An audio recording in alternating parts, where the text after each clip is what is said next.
Hello, and welcome back for our lesson 2 this week of English. We're going to continue our work on instructions, and we're going to think about how we can improve a set of simple instructions. So from yesterday, hopefully you noticed some of the things that work with the instructions and some of them that don't. I hope you had fun playing some of those games and trying out to see what does work, what doesn't work, and what sort of instructions you like or don't like. We're going to have a look today at a simple set of instructions and how we might improve it using a few small tricks before we look at our model text tomorrow. So first, let's think about what we will need in order to make a cup of tea. I want you to think about this. So in a set of instructions, you need not only what the instructions are, but also the things you need in order to do that set of instructions. That's the equipment you need or whatever it happens to be. So in this case, what do we need in order to make a cup of tea? Have a quick moment and just jot down a few ideas for me. Pause now. Okay, so hopefully you came up with a short list, something similar to kettle, water, cup, tea bag, milk, sugar if you'd want it. So they're the things that we would include in our list of instructions in order to know what we're looking at, and they have to have prepared before you do this. Similar to a lesson, you need something prepared before you do a lesson, whether that's a piece of paper and a pen or the teacher and so forth. So once we've got our list, what do we then need? Well, we need a set of instructions. So here are some instructions. We have hot water in cup, drink tea, tea bag in bin, cup out of cupboard, kettle on, tea bag in cup. But there's a problem. These are all the instructions, but something is wrong with them. What? What is wrong with these instructions? And it's a sequencing. Sequencing is massively important to a set of instructions because if you don't get them in the right order, well, something is going to go wrong. If we think back to this one that we've got here, hot water in cup. Well, first off, you don't have a cup because you haven't got the cup out of the cupboard because that's step 4. You can't drink the tea because you haven't made the tea. You can't put hot water in the cup because the kettle hasn't been on.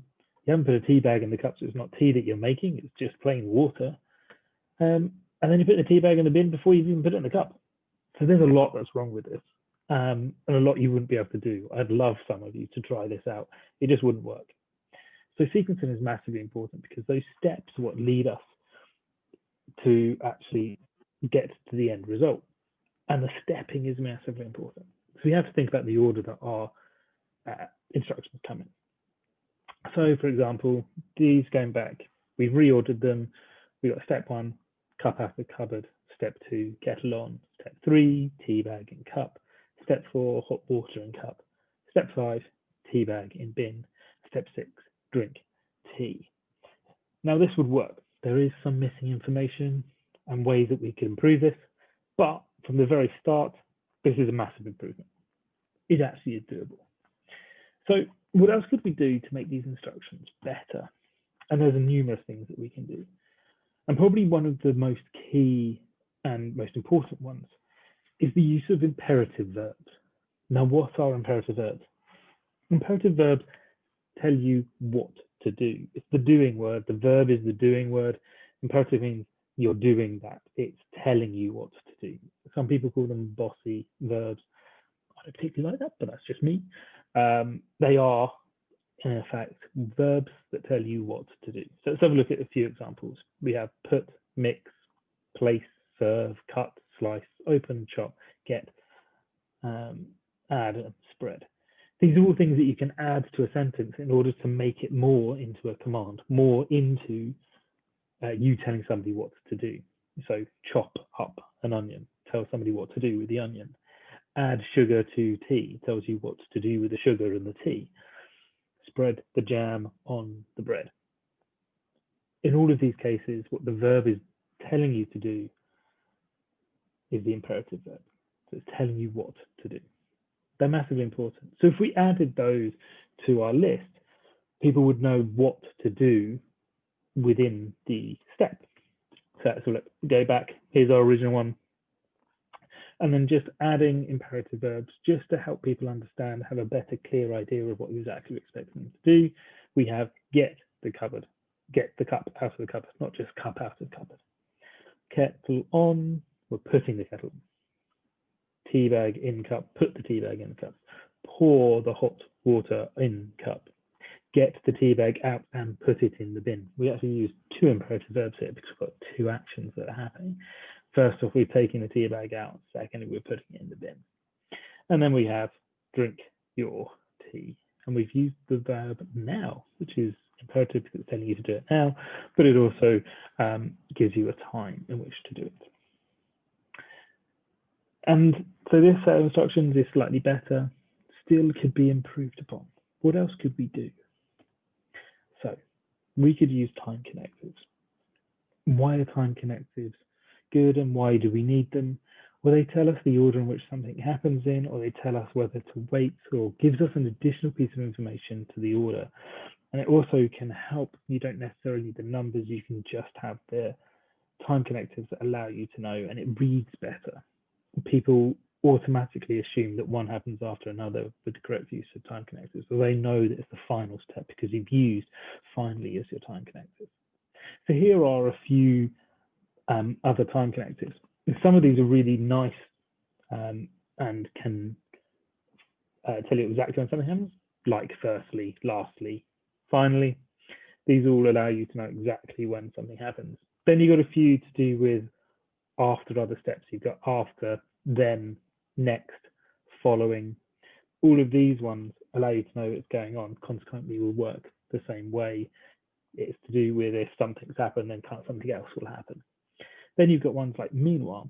So you could say, for example, if you were changing some of our previous instructions, you could take the instruction of put the kettle on. Now, you know, or you might not know, but it does take a while for a kettle to boil. So what could you do in the meantime while that's happening? Now, we could reorder the steps we've got in order to make better use of our time. So put the kettle on could be step 2. Meanwhile, take a cup out of the cupboard and put the tea bag in. That set it up so that those two steps happen in between whilst the kettle is boiling.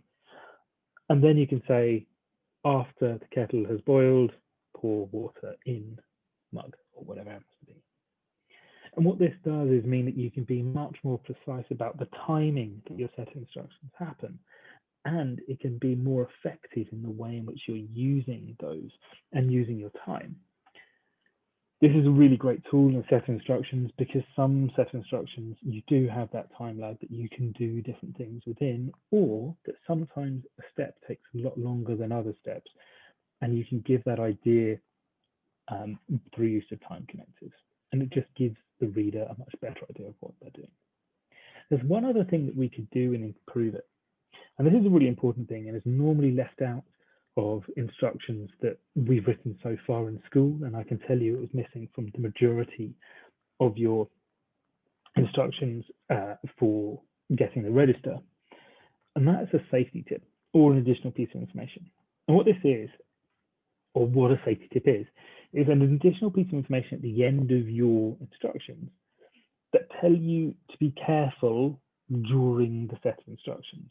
What do we need it? Why do we need them in instructions? Because it stops a mistake being made whilst somebody's working through the instructions. And this could be lots of different ways.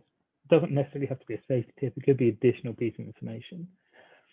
So if you're making a cup of tea, the additional piece of information is if you require milk or sugar in your tea, have them ready and add them before you drink the tea. A safety tip could be careful, the water that's coming out of the kettle will be boiling. Don't get it on yourself, otherwise you'll burn yourself. There's lots of different ways in which to use these additional pieces of information to help the reader of your instructions. And it gives them really important information, but isn't part of the stepped approach to getting to the final part. This bit is massively important when you're thinking about a good set of instructions, because it's this additional part which lets the reader understand and know the difficulties they may face. So your task for today, this lesson. We've got a set of instructions here. This is the ones we've reordered. And what I want you to do is to rewrite these set of instructions. I want you to try and include time connectors, bossy or imperative verbs, and a safety tip. So you're going to take these and just add those bits into them. You can do this in any way you like. You can go back to the slides. If you pause on the right slide, you can have the idea of the different words we could have, the imperative verbs or the time connectors. And then you can think about what additional piece of information, what safety tip can you give them in order to make sure that they make that cup of tea without putting themselves in danger. I look forward to seeing some of your contributions to this. You can post them on Tapestry and we'll have a look, and then hopefully we'll be able to talk them through on Wednesday. Thank you for listening and good luck with the task.